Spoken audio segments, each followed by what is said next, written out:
Hey, what's up guys? So let's talk about Sandcastle, the new Netflix original film directed by Fernando Coimbra, starring Nicholas Hoult, Logan Marshall Green, Glen, Powell, and Henry Cavill. This story follows a group of soldiers who are attempting to return the water supply to a small village during the Iraq War, with a focus being on Private Matt Oker, a young man who only joined the service to get money for college, but soon finds himself in many situations that he's admittedly not ready for. War-based movies are certainly not for everyone. They can often be a little bit violent for people's likings. They can sometimes portray situations that make people feel very uneasy and uncomfortable, but when done right, the genre can really capture the intensity of war and the hardships of life in the service, and they can also convey the sacrifices so many men and women make to defend their country. Not all movies in this genre are very good though. Many of them can simply use the theme as a vehicle to create an action movie, but others do a great job of telling stories that are based on true events to a varying degree, and in doing so, some naturally focus on the violence of a situation, and others focus on the more dramatic and emotional ramifications of them.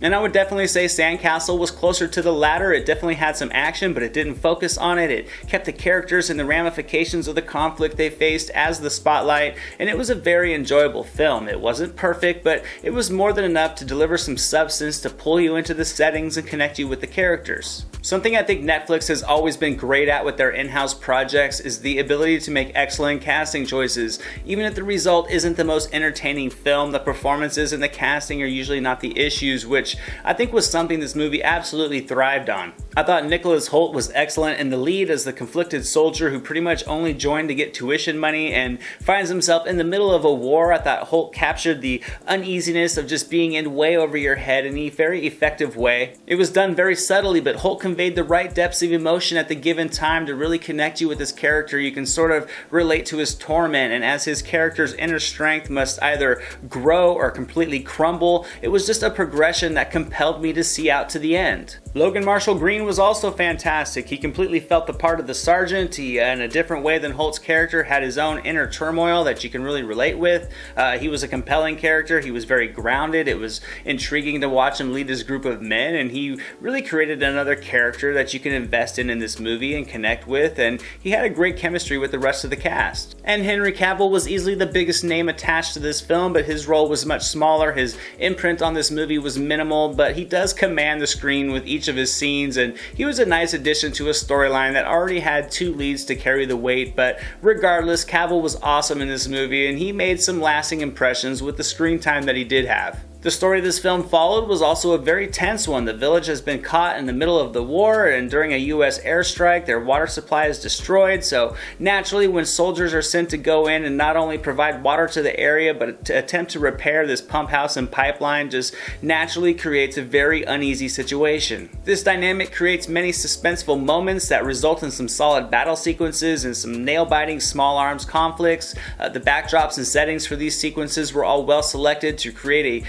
range of feelings and emotions, from tense confined conflicts to more wide open heavy arms battles, all of which I thought were well shot and very well orchestrated. But like I mentioned, the action did not take center stage though, which for this movie I think was a good thing. They would come in to break the tone of the dramatic mood of the plot, and overall they created a nice balance of somber, more gripping storytelling with just effective doses of intensity. Now on the downside, I thought this film could have examined the situation of this small village with a little bit more depth. I wouldn't say the story glossed over the situations by any means, but it definitely could have been examined a little bit further. I think if this film would have been edited a little tighter and some of the silent imagery was trimmed back just a little bit, that it could have allowed a little bit more room for some dialogue. It was minor, but it just felt like the story brushed upon some moments and themes that with a little bit more time, it could have added so much more substance to the dramatic tone. But that doesn't mean this wasn't a good movie, because I thought it certainly was. It felt like a war movie for a general audience, if that makes sense. It was more than enough to make you invest in the characters, and I'm going to give Sandcastle a solid B. Die-hard fans of war movies will probably find some flaws and inaccuracies in it, but without the luxury of a blockbuster film budget, it certainly crafts a thought-provoking package that I definitely recommend checking out. The